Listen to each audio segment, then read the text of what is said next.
Okay, so in the second part, in the first part, we looked at an introduction to stabilized error correcting codes. We looked at this small example and kind of talked through the story of how you can go through the stages of error correction.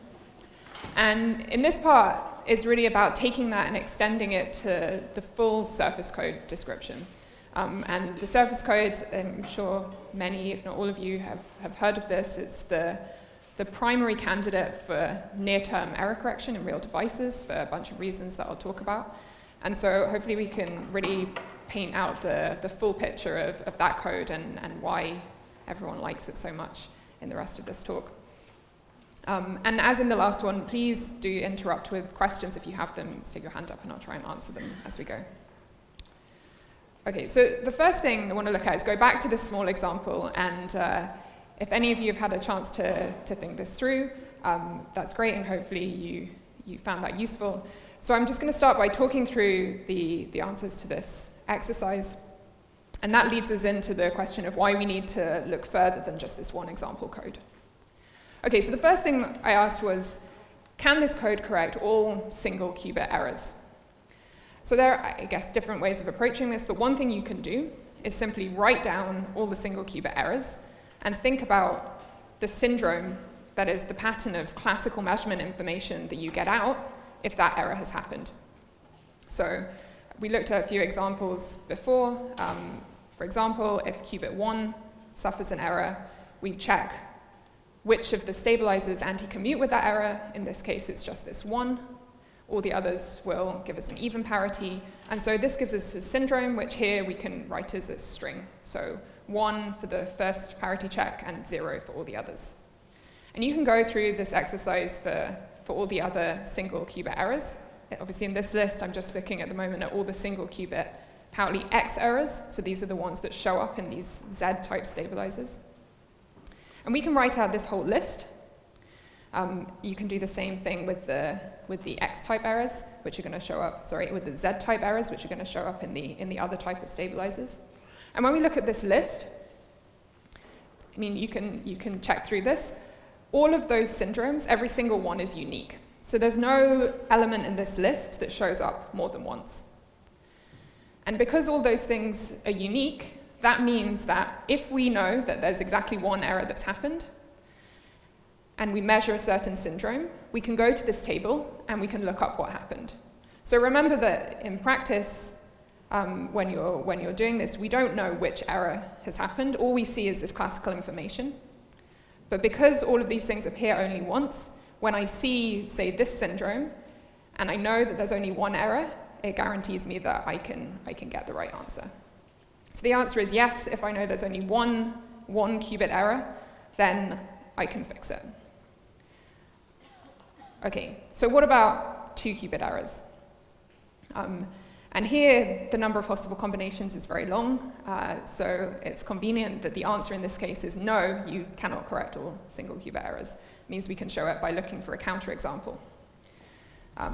So let's look at some examples. So in this first case, on the top, here's one 2 qubit error, where there are 2 Pauli X errors that have happened here on qubit 1 and on qubit 13.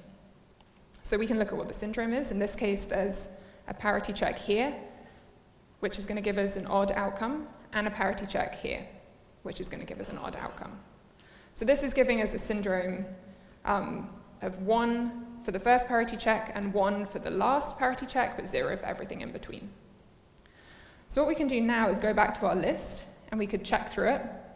And what you'll see, if you check carefully, is that this syndrome does not appear anywhere in that list.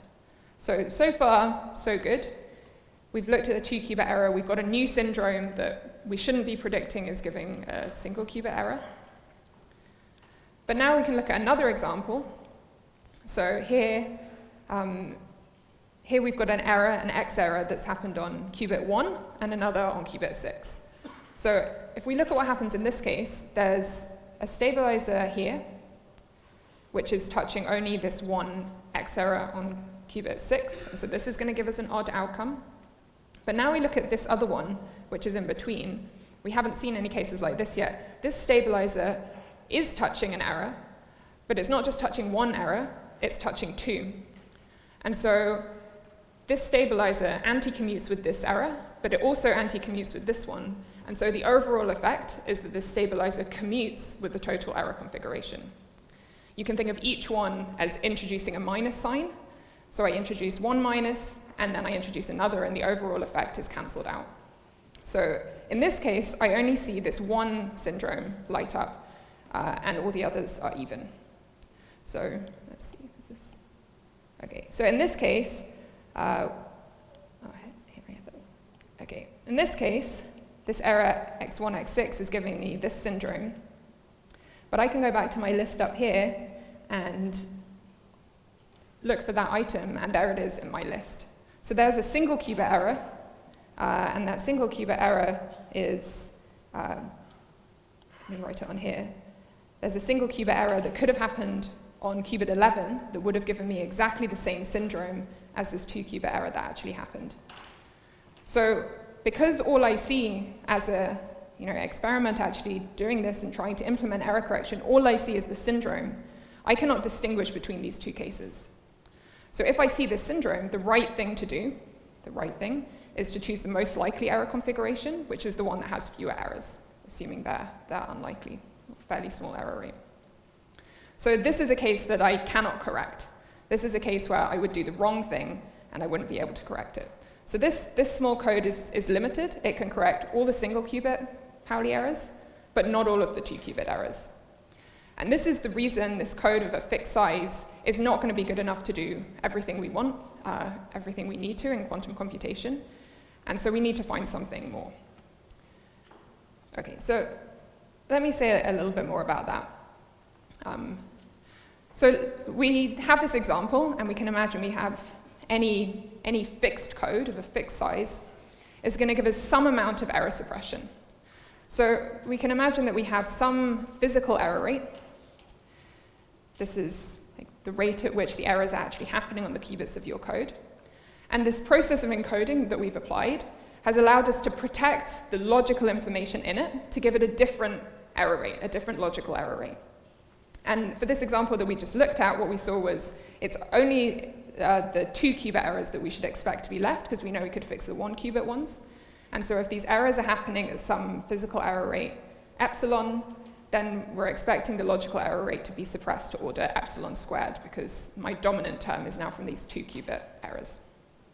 And so this gives me some curve, some line, which is showing the amount of error suppression. Okay, so this is fine, but imagine that what we actually want to do is use this for some practical purpose. We want to do some computation. Okay, so what does that mean? We have some physical qubits. Choose the qubit of your choice. And those things have some error rate, some physical error rate that is fixed by nature or by the way that you're implementing it. So we really are just picking out one line along this direction. That's the line that's our physical operating point. Now, the next thing we have is our code. That's what's defining this curve. And it's suppressing the error to this point. So we have some logical error rate, which is at this point. So let's call that epsilon L. Okay, and now what we want to do, we actually want to use our code. We have some purpose that we're using it for, and that purpose, some computation, or whatever it is going to specify some logical error rate that it needs to operate. So if you want to do a computation with 1,000,000 steps, you're going to need your logical error rate to be less than 1 in 1,000,000. So this error rate that is the thing we actually are targeting is going to give us some other line on this curve. So let's say our target error rate is up here. Then we've got a logical error rate which has fallen below this. So we've got a smaller logical error rate than the one we need. That's great. We can use the code for this purpose. But now let's imagine some other computation I want to run that has more logical gates. So it needs a lower logical error rate. And I'm going to get some other line below here. Now, what my application is requiring is some target logical error rate that is lower than the one I actually have. And the problem with just having the one code is that this point is just fixed. It's just one point. That's always going to be the logical error rate, and there's nothing I can do about it. But as I vary the application, as I vary the thing I want to do with it, my needs for logical error suppression change. And so this thing of just having one code isn't really good enough for us to be able to say, yes, we can do error correction, because we need to be able to say that we can suppress the error to an arbitrary precision to allow us to do any application. Okay, so what we need is not just one code, but a family of codes. We need a way of defining a family of codes that have different error suppression properties so that we can pick one that's suitable for the thing we actually want to do. So now we can imagine, rather than just having this one code, we have a whole series of them, and each of those has a different behavior. So it has a different amount of error suppression.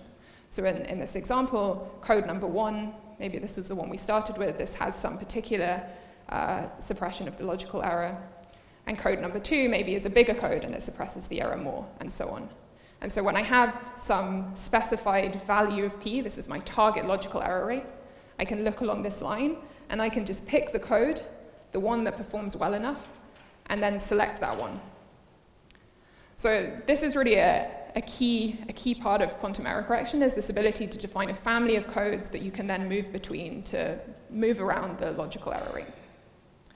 And there are two very different approaches to that, to this idea of scaling up.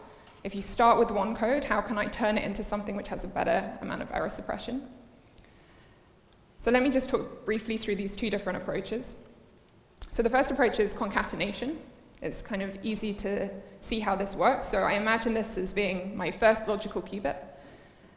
But this logical qubit is not good enough. So how about, instead of taking each of these physical qubits to be some noisy thing, I take my logical qubit and I use it to replace each of the physical qubits of this code.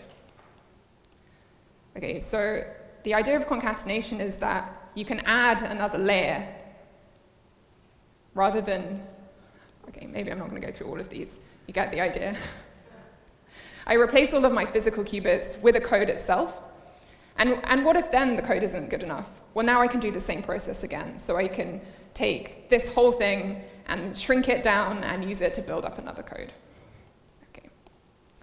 So this is the idea of concatenation. It's easy to see how you're going to be able to suppress the error as long as the errors are low enough to start with. Yeah, question. Does this operation not represent the physical operation of modification of the actual qubit? So the physical qubits are the ones that are like right at the lowest layer.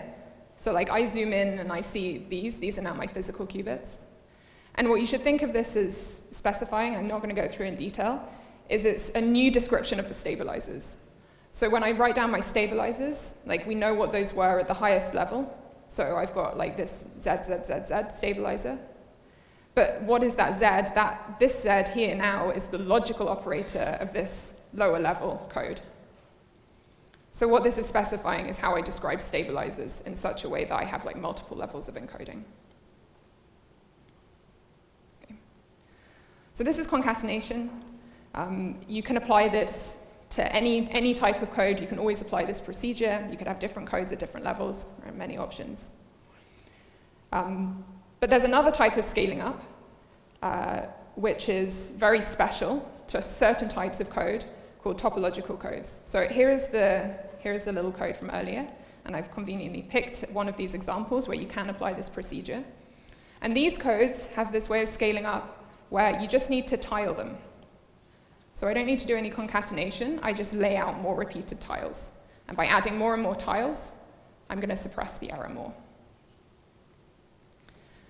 Okay, so it's always very helpful to think of these two cases, and you may want to use different things in different scenarios.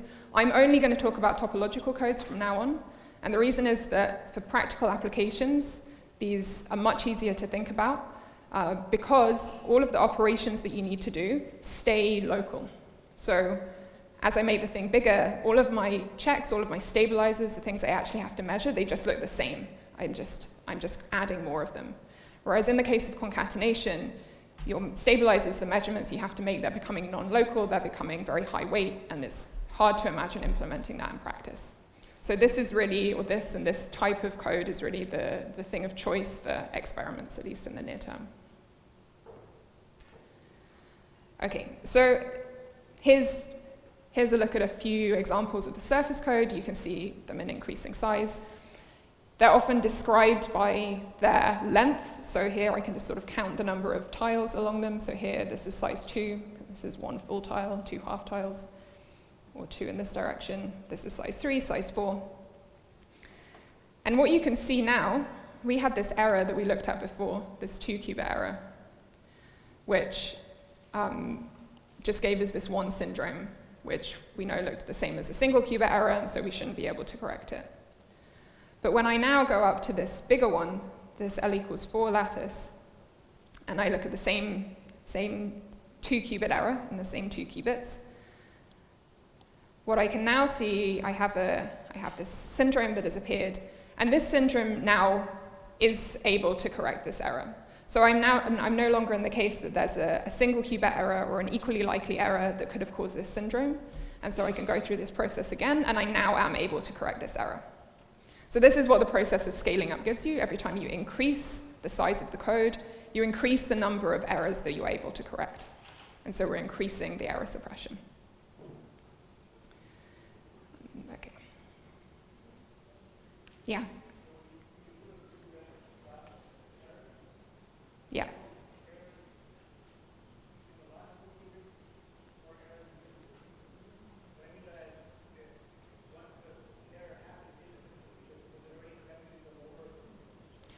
So this is not concatenation. These are all physical qubits. Okay, sorry, the question was, when I'm drawing these errors, are they errors on the logical qubit or on the physical qubit? But this is really this is not a concatenation, this is a topological code. So here, all of the black dots I'm drawing, and all for the rest of this talk, they're always physical qubits. Yeah.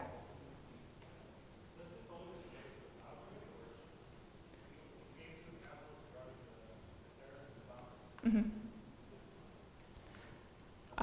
No, so the question is, does it always relate to the boundary somehow? And so I will get to what the failure modes look like in a bit more detail, but they could be 2 errors that had happened anywhere in the smaller case. There are multiple 2-qubit error configurations that you can't correct. And every 2-qubit error configuration here, you can correct it. Okay.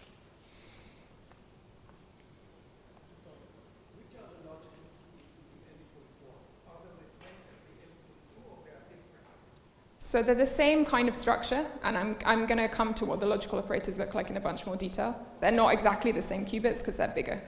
But yeah. Okay, so let's just look at the stabilizers in a little bit more detail. I've been drawing the pictures just with these Z-type operators, but there are, of course, the other type, these X-type operators. So these are often called Placate operators and star operators. It's just a common language, so it's useful to know. The reason they're called that is that you can draw this code, and I've kind of got it here in faint in the background, on a square lattice, where you put the Z operators onto the squares, and you put the X operators onto everywhere you have a vertex. So it's a little harder to see here because it's fainter, but you can see the square lattice kind of in the background. So often called plaquettes and star operators, or just X and Z type stabilizers. And the thing which I didn't really show in detail in the last talk, but which is really important, is that these stabilizers all commute. So we said at the beginning that they have to do that. All the stabilizers have to commute to be able to define a valid code. And it's pretty obvious to look at all the plaquettes and see that they commute with each other. They're all just made of Z, so of course they have to commute. And the same thing with the stars. The stars are all made of X's, and so they all have to commute with each other. But what is not quite so obvious is to see that all of the plaquettes commute with all of the stars. And it's a good exercise to go through this and convince yourself that this is really the case. But the way to see what is going on is maybe if I fill in one of the star operators here. So if I overlay these things, I'm going to be putting in a star operator into every gap in this picture. And what you can see by looking at this is that this star operator is overlapping with a bunch of the plaquettes, but always on two sites. So this one is overlapping with this one on these two sites. It's overlapping kind of beneath it on these two sites, and so on. And it's always the case that these star operators will always overlap with the plaquette either on 0 sites, if it's like far away, or on 2 sites, in which case they commute. So you can go and check that, but this is really the construction of the code that makes this possible, and it's why you can't just go defining arbitrary sets of Pauli operators and make something a code. It has to meet some very special criteria, and this is a structure that works. Okay, so this is the construction of the stabilizers of the surface code. So now I'm going to walk through a whole bunch of ways in which errors can happen. So we can look at the structure of how the syndrome shows up, how do the stabilizers show us what kinds of error are happening, and how can we fix them. Okay, so let's look at a single qubit error. This is very similar to the case we've already looked at. We can imagine that there's some X error that happens on this qubit, and this is very much like the examples we've seen before. It's going to show up with a plaquette on either side. And you can convince yourself quite quickly that you can have any error anywhere, and it's always going to show up this pair of syndromes, or one if it's at the boundary, but it's always going to be unique, and so I can always correct these single qubit errors. Not very surprising, because we could already correct the single qubit errors even in the case of this very small code. Okay, so then we can move on to these 2 qubit errors, and now the case gets a little bit more interesting. So first imagine that we have 2 errors. Imagine we have these 2 errors that happen here, and we look at what syndromes, what the syndrome is going to be, which of the stabilizers are going to be odd. So there's one here. This Z operator overlaps with this error on one site, so it anti-commutes, it's going to be odd. Then there's this stabilizer that sits in the middle. This was like the case we saw before, where it does touch the error, but it touches it on 2 sites, so it's not going to show up. And then we come to one at the end, which also overlaps on one site, so the total syndrome we're going to see is these 2 stabilizers are going to have their value flipped, they're going to give us an odd parity. Okay, so this is nice, we've clearly seen a signature of some error. But now, imagine that there's a different error. What if the error had actually happened on these 2 qubits? Okay, so also a 2 qubit error, same probability, happened on 2 sites, and it would give us exactly the same syndrome. So let me just draw them both on so you can see. So if either the X's happen on the top 2 qubits or the bottom 2 qubits, these 2 cases give us exactly the same syndrome. So you might say, okay, well, this is a problem because I'm going to see a syndrome and it's not going to be unique. If I see this syndrome, I don't know which of these 2 error configurations was the one that happened. So how can I correct? So let's say I make a guess and I think it was the orange ones. So 50% of the time, I'm going to get it right, and when I correct it, I'm just going to fix those 2 errors. But 50% of the time, I go and I apply my correction, but the thing that actually happened was these 2 errors, and so what I leave behind after my whole error correction process is something which still has some Pauli errors on it. So this thing is a correction, right? I can go and check all my stabilizers again. These 2 stabilizers that had been violated, that had given us an odd parity, have indeed been resolved, but I'm still left with this pattern of X errors, which kind of seems like a problem until you realize that this thing is exactly one of the stabilizers of the code. This thing which is left behind is this star operator that lives at this site. So, in fact, this is a valid correction, because although I've left some Pauli errors behind, it's something which, by the definition of the code, doesn't interrupt the logical space, and so the logical information is still preserved. So this is the kind of interesting feature of these topological codes in the way that you do the correction, which is that you don't need to be able to get the exact error configuration. You only need to be able to guess what it is, up to modification by stabilizers. So as long as I'm left behind a pattern of these errors that is in the stabilizer group, then everything is good. Is there a question?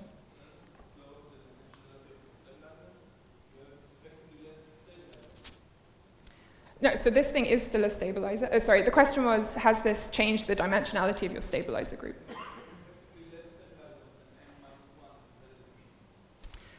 So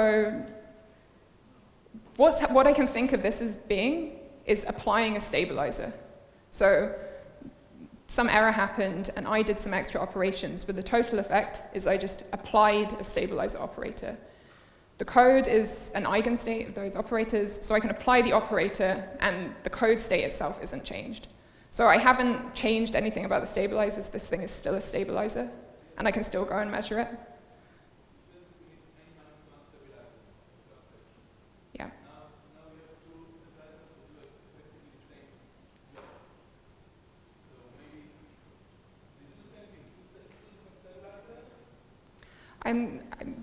Maybe we can talk afterwards. So you still have the right number of stabilizers. There are still n-1. It's just that one of these is now, in this case, applied as an error, which does nothing to the logical state.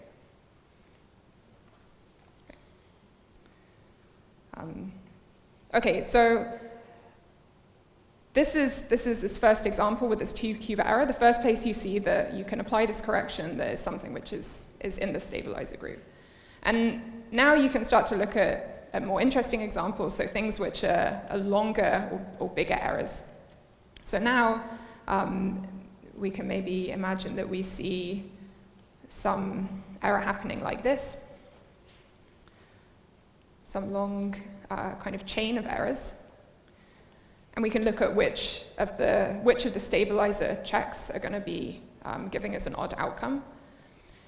And so what you can see in this case, you can kind of work it through, is these ones that are at the end of this chain only touch this error chain once, and so they're going to give us an odd outcome. But every time that there's a stabilizer that touches the chain somewhere in the middle, this check and this one, they're all touching the error in 2 locations, and so they're going to still have an even parity. And I can really think of this thing as being a chain of errors, where the things that I see, the things that my syndrome shows me, are just the endpoints of this chain. Okay, so in this example, I've got these two odd outcomes that are far away, and now we want to come to correct it. And we think about what kind of things. I mean, let's forget that this error was here. If I, as an experimenter, make my code and I measure this syndrome, what should I guess has happened? I mean, the thing I should probably guess is the most likely error, which is some chain of errors that connects these 2 things. But this really could have been an error that goes like along this path. Oops. Along this path here. Or it could have been something that goes along this path here.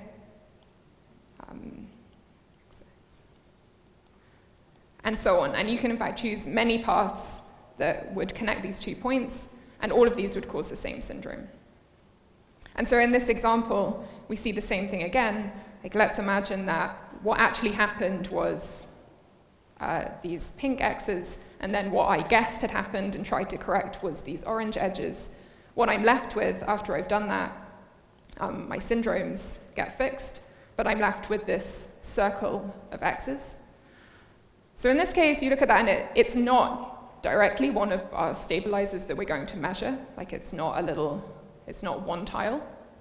But it is still a stabilizer. It's a member of the stabilizer group, because I can form this error chain, this collection of Pauli errors, out of a product of the X stabilizers. So if I imagine taking the X stabilizer at this site, which is like X, X, X, X, and the one at this site, X, X, X, X, that's clear. And so on, and I tile out this whole space. all the x's in those stabilizers that are kind of in the middle, they all cancel out. The x's are going to cancel out here and here, and here and here. And what you're left with is exactly this pattern of x's that goes around the perimeter. So when I start taking products of these stabilizers, you can think of the stabilizers as these little loops. And when you take their product, you end up with a big loop of the Pauli operators that just goes around the boundary. And so you can kind of go through this process over and over. I can form all sorts of chains. You can imagine, chains going like this that I correct in some other way. And so I can have many, many loops left behind and still have done a valid correction and be left with my logical qubits still preserved. So it almost seems at this point like there's nothing that can go wrong. It seems like you can correct anything, you can compare them up any way you like, and you get something which is correct. But there's more on that still to come. But there's one more thing. There's one more thing to mention before that. So far, I've just talked about all these examples where these things are happening sort of in the middle.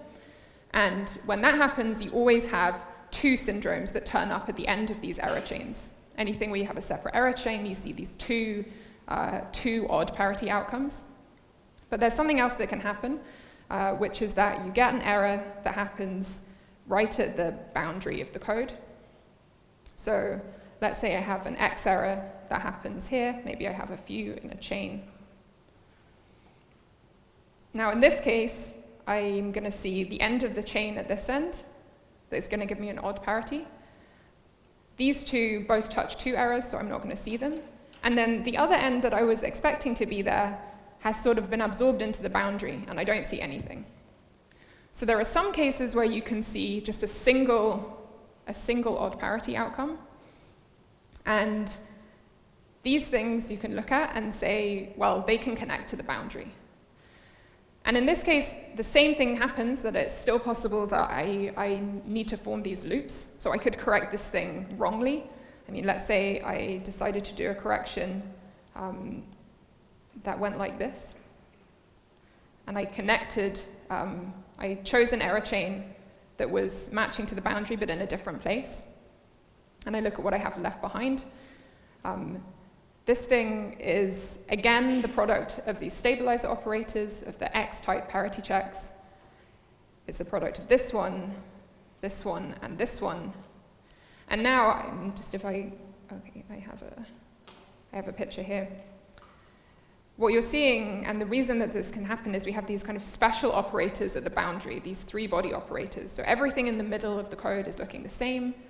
Anything that happens in the middle of the code is giving us these two syndromes, but in these special locations where we have these three-body terms, that's allowing us to form these loops of error chains that terminate in the boundary.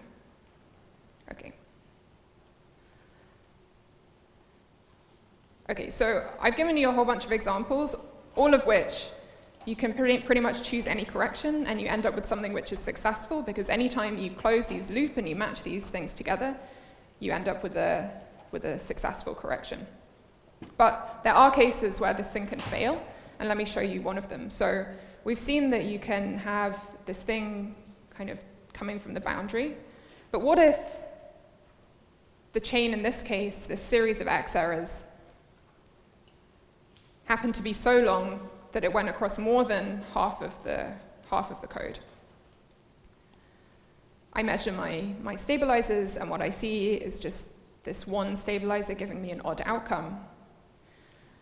But now I look at this, and the sensible thing to do, to choose the most likely error that could have caused this syndrome configuration, is to say that it was these two errors that caused that syndrome. So this is very much like the example, the failure case that we looked at with the small code, where you had two errors that could have been caused by one error, where the same syndrome could have been caused by one error. And in this case, we have a syndrome that was actually caused by 5 errors, but that could have been caused by 2. So now when I come to do decoding and make my correction, I'm going to implement these two and leave behind this string of errors that spans all the way across from one side to the other. And this is a failure. This is a logical failure. And you can see that it is by, I guess, trying to construct this thing out of the stabilizer generators and finding that you can't. So there's no way that you can take a product of these X-type stabilizers that's going to result in this straight chain. You're always going to end up with loops. And this operator commutes with all of the stabilizers. So once it's there, I can no longer see it. There's no detection that I can make to find it because all the stabilizers, when I measure them, are now even. So it looks to me that everything is fine.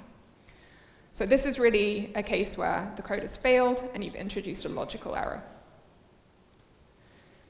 Okay, so I'm not going to go through the same thing for the Z errors. Everything really looks exactly the same in the case of the other type of stabilizers. If you have chains of Zs, you see them show up in the X-type stabilizers at the end. You can close loops, and those loops can be made up of the Z-type operators. So everything is just the mirror image in this case. But I will just show you what the failure case looks like, which in this case is a string of Zs. So Zs happening on Placates, Zs happening on qubits that span the lattice. But in this case, we can just compare the two. The X failure goes from top to bottom, and the Z failure goes from left to right. So this is a kind of feature of the structure of this code, which is that I have a distinction between the boundaries that are on the left and right and the boundaries that are on the top and bottom. So it's not just that I've kind of chosen to draw these. There really is there's no failure mode where the string of Zs goes from top to bottom. That doesn't exist. It's only going from left to right. And likewise, there's no failure of X's where they're going from left to right, only when they're going from top to bottom. Yeah. Yeah, so the question is, can you make the code periodic? And the answer is yes. In that case, it's called the toric code. So really, that's just describing the topology. In fact, I have a slide in a minute, so I'll say a bit more about that then. Okay.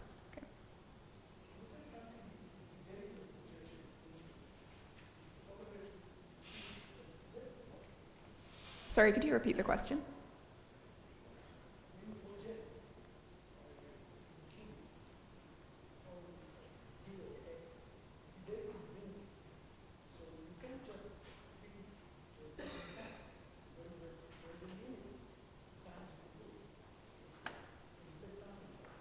So the question is, when you actually make a projection, it's with limited fidelity, and so you can't really go doing that many times.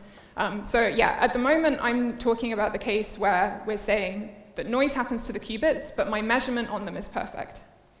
And the case that I'm talking about is really only valid in that setting. As soon as you introduce any noise into the measurement, this is not valid. And I'm going to talk about that in the next lecture, because you have to kind of change the way you operate to make that work. But yeah, it's really very, very similar, and all of the lessons that you learn from looking at this 2D case carry easily over to the case where you're introducing error into the operations as well. But it's an important point.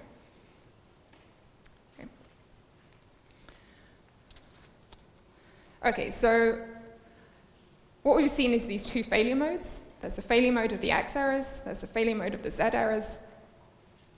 And these failure modes, when we're thinking about error correction, these are bad things. These are things that are causing us to not be able to correct properly.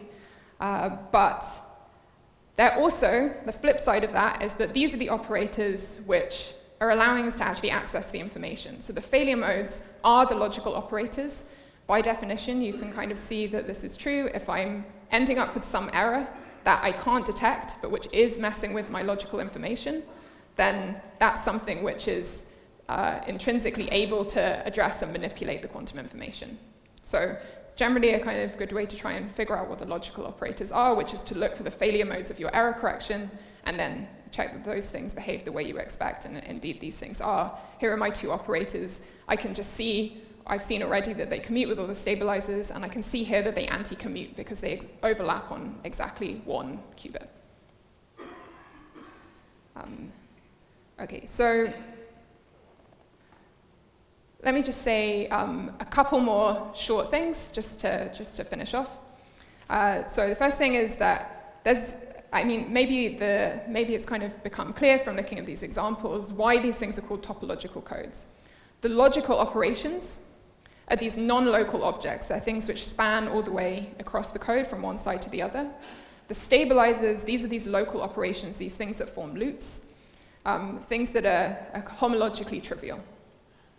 And once we kind of see the pattern, you see that you have these strings of errors where what you're detecting is the endpoints. You can abstract away all the stuff that's in the details, all of the actual structure of the code, and just look at a picture like this, where I see that my stabilizers are loops, and there are loops of different types. There are loops of X errors, and there are loops of Z errors, which we can maybe imagine as different colors. And then there are logical operators, which are these non-trivial loops that really span the surface. And the question that was asked about what happens if you put this on periodic boundary conditions. So everything really stays the same. And you can imagine like wrapping this thing around a torus. And now the logical operators are the non-trivial cycles on that torus. So if you have these trivial cycles on the surface, those are your stabilizers. And the non-trivial ones are the logical qubits. And the only thing that changes when you go to this picture is that you actually now have 2 qubits. You can put 2 logical qubits inside. Because you can have an X operator and a Z operator in both of your non-trivial directions. Okay, I think I don't have much time, so I'm just gonna say one more thing. Decoding is a big question. It's hard in general to solve that problem, and a lot of work goes into it. But there are efficient algorithms for being able to look at a syndrome and figure out a good thing to do with it. But the thing which I haven't talked about yet, but which is really, really crucial to quantum error correction, is the threshold. So we've talked about errors and how you can correct them, and that there's some number of errors that you're guaranteed you'll always be able to correct. And we've defined these families of codes where they're getting better and better. But they don't get better arbitrarily if I keep on increasing my error rate. So these things have this property of a threshold error correction rate, and if your error rate is below that threshold, what that means, okay, I have in this picture, let's look at this graph, I have a series of different codes. So this is like the code family. It's a series of codes of different sizes. If you're below the error correction threshold, it means that as I increase the size of the code, as it gets bigger and bigger, the logical error rate gets smaller and smaller. So this is the good region, where you're happy because you can do error correction, you're fault tolerant, you can run your quantum computer. If you're on the wrong side of the threshold, if your error rate is higher than that number, these lines cross. There's some point above which making the code bigger actually makes the logical error rate worse. So here, no quantum computation. And this is really, really intrinsic, and it's quite different from the case that you're in classical error correction, where you can actually, there's no threshold, or you can tolerate 50% errors. Here, there's really some finite rate. It's not just that making your qubits a bit better makes everything a bit easier. You can't just make a bigger and bigger code. You really have to be below that threshold. And this is like a huge part of the driving force for a lot of the experimental efforts, both that we're doing and that many other groups are doing, is working on both improving the threshold, finding codes that have a higher threshold, and on reducing physical error rates so that these things have the right behavior. Okay, so I'm basically done. There's just one thing I wanted to put up here to think about. The point of the next lecture is to kind of take all this theory and look at what it actually looks like when you're looking at a real system. And there's a whole bunch of things that come up with that I'm going to try and talk through.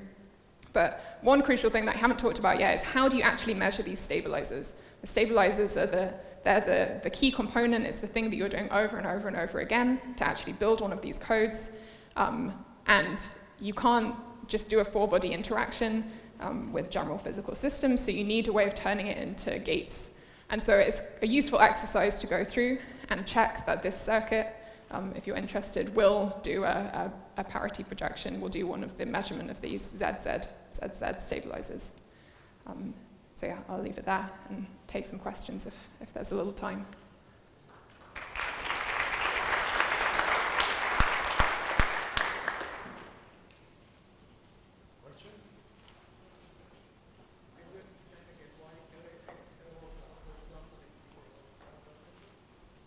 Why the logical errors are. Yeah.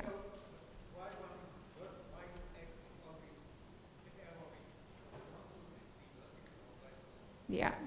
Okay. So. Okay. So in this example, you can. I mean, yeah. Maybe we think about if we have this error chain, and what you see is you see an odd syndrome at one end, and you don't at the other end, and then you think of the logical operators being like dragging this thing across. But if you look at what happens if I have an error at the top, this thing doesn't just produce one odd parity, it produces two. So an error, there's no way that an error that happens at the top boundary produces just one syndrome that's been flipped. It always produces a pair. And the ones that are produced on the left and right boundary produce just a solitary syndrome. So I mean, you can think of it as different types of these different boundaries that have different like absorbing properties. So you know, in the topological picture, you can think of these syndrome, these odd syndromes as being particles that move around, and these pink ones can only be absorbed into the left and right boundaries, and the blue ones can be absorbed into the top and bottom boundaries only. So what breaks the pile of whole symmetry of the lattice is the way you chose boundary. Yeah, so if you like kind of zoom in, I can choose to make a cut either down here or down here. And which one you do introduces these kind of half stabilizers, and that determines which can go where.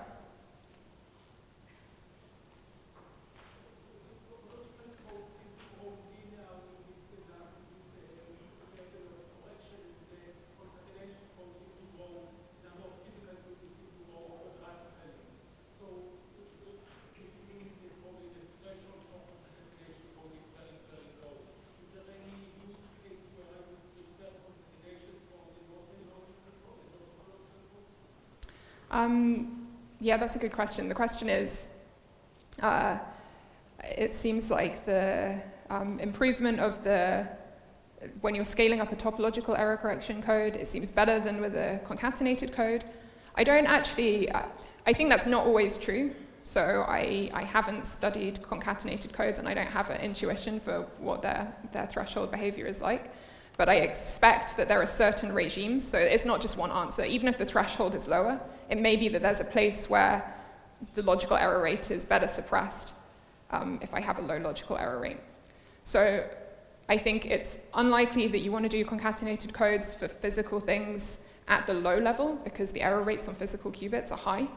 But what could very well be possible is that you have a topological code on top of your physical qubits, and then some other code concatenated with it at a higher level because it has some desirable properties, like more convenient for doing some kind of logic.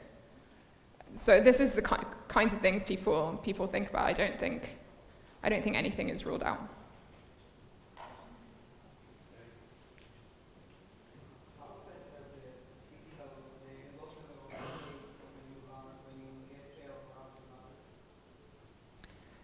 Sorry, could you, it was the question, how fast does the error rate, the logical error rate, decay? Yeah, so when you're below the threshold, so if you're in this region below the threshold and you decrease the physical error rate, the logical error rate drops off exponentially. So you have a good scaling, which means if you want to go from, go another order of magnitude reduction in logical error, you only need to make a small increase in the actual code size.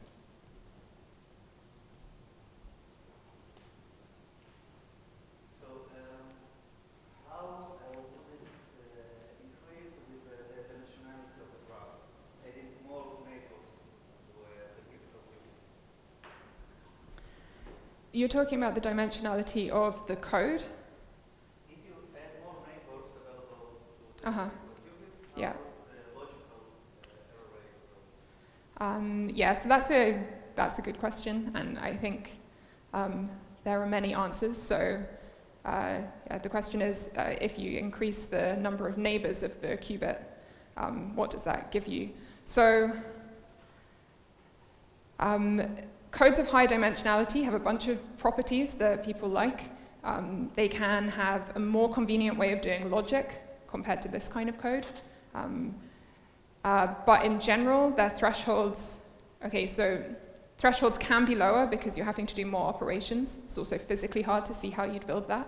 If you can go to 4 dimensions, then everything gets quite nice because you have, well, if you could build a Hamiltonian that's 4-dimensional, you would have self-correction. If you kind of implement that in a stabilizer way, seems like you would have quite a nice threshold. So yeah, but there are many, many possibilities. It's not just for free that getting more connectivity gives you something better, but it's something a lot of people are thinking about.